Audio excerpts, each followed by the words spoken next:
198 ቀን ሆኖናል። በጌታ ጸጋ መስከረም 1 ዘፍጥረት 1 ብለን ጀምረን እስከ ጳጉሜ 5 ራዕይ 22 የእግዚአብሔርን ቃል እያነበብንና እያጠናን መሆኑ ይታወቃል። ዛሬ የምናነበው ክፍል ከምሳሌ ምዕራፍ 19 እስከ 21 ድረስ ያለውን ይሆናል። አብረን እናንብብ። በጌታ በኢየሱስ ስም አነባለሁ። ምሳሌ ምዕራፍ 19 በከንፈሩ ከሚወሳልት ሰነፍ ይልቅ ያለ ነውር የሚሄድ ድሃ ይሻላል። ነፍስ ዕውቀት የሌለባት ትሆን ዘንድ መልካም አይደለም፣ እግሩንም የሚያፈጥን ከመንገድ ይስታል። የሰው ስንፍና መንገዱን ታጣመምበታለች፣ ልቡም በእግዚአብሔር ላይ ይቆጣል። ባለጠግነት ብዙ ወዳጆች ይጨምራል፣ የድሃ ወዳጅ ግን ከእርሱ ይርቃል። ሐሰተኛ ምስክር ሳይቀጣ አይቀርም፣ በሐሰትም የሚናገር አያመልጥም። ብዙ ሰዎች ለጋሱን ያቆላምጣሉ፣ ስጦታ ለሚሰጥም ሁሉ ወዳጅ ነው። ድሃን ሰው ወንድሞቹ ሁሉ ይጠሉታል፣ ይልቁንም ወዳጆቹ ከእርሱ ይርቃሉ። እነርሱንም በቃል ቢከተላቸው አንዳች አይረቡትም። ጥበብን የሚያገኝ ነፍሱን ይወዳል፣ ማስተዋልን የሚጠብቅ መልካምንም ነገር ያገኛል። ሐሰተኛ ምስክር ሳይቀጣ አይቀርም፣ በሐሰትም የሚናገር ይጠፋል። ለሰነፍ ቅምጥልነት አይገባውም፣ ይልቁንም ባሪያ በአለቆች ላይ ይገዛ ዘንድ። ሰውን ጠቢብ አእምሮ ከቁጣ ያዘገየዋል፣ ለበደለኛውም ይቅር ይል ዘንድ ክብር ይሆንለታል።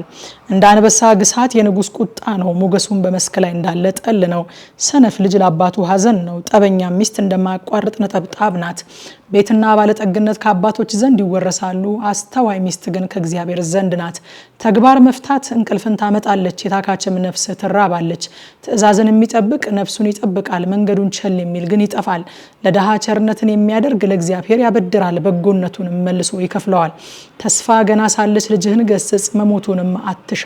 ንዴተኛ ሰው መቀጮ ይከፍላል፣ ብታድነው ደግሞ ትጨምራለህ። ምክርን ስማ፣ ተግሳጽንም ተቀበል፣ በፍጻሜህ ጠቢብ ትሆን ዘንድ። በሰው ልብ ብዙ ሐሳብ አለ፣ የእግዚአብሔር ምክር ግን እርሱ ይጸናል።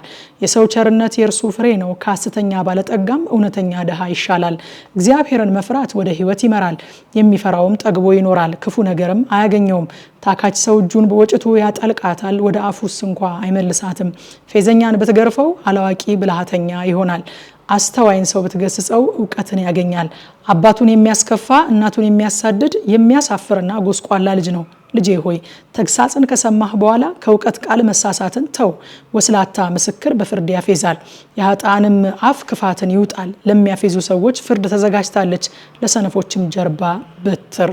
ምሳሌ ምዕራፍ 20 የወይን ጠጅ ፌዘኛ ያደርጋል፣ ብርቱ መጠጥም ጠበኛ ያደርጋል። በዚህም የሳተ ሁሉ ጠቢብ አይደለም።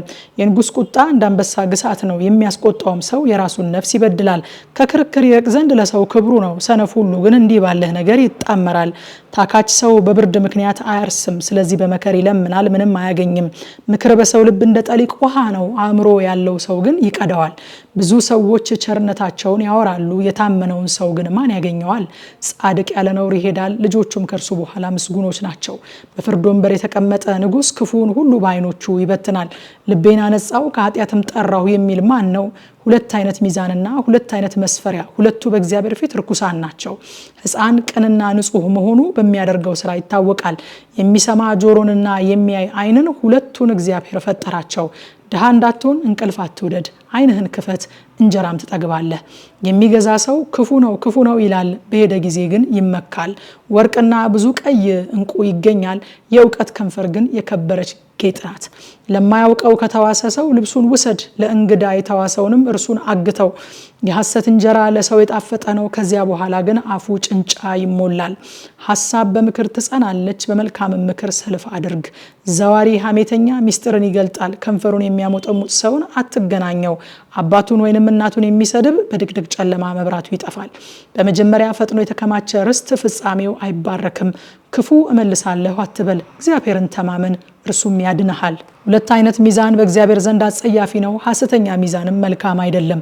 የሰው አካሄዱ ከእግዚአብሔር ዘንድ ነው፣ እንግዲያስ ሰው መንገዱን እንዴት ያስተውላል?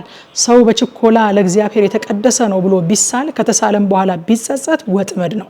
ጠቢብ ንጉሥ ኃጥአንን በመንሽ ይበትናቸዋል፣ መንኮራኮሩንም ከእነርሱ ላይ ያንኮራኮርባቸዋል።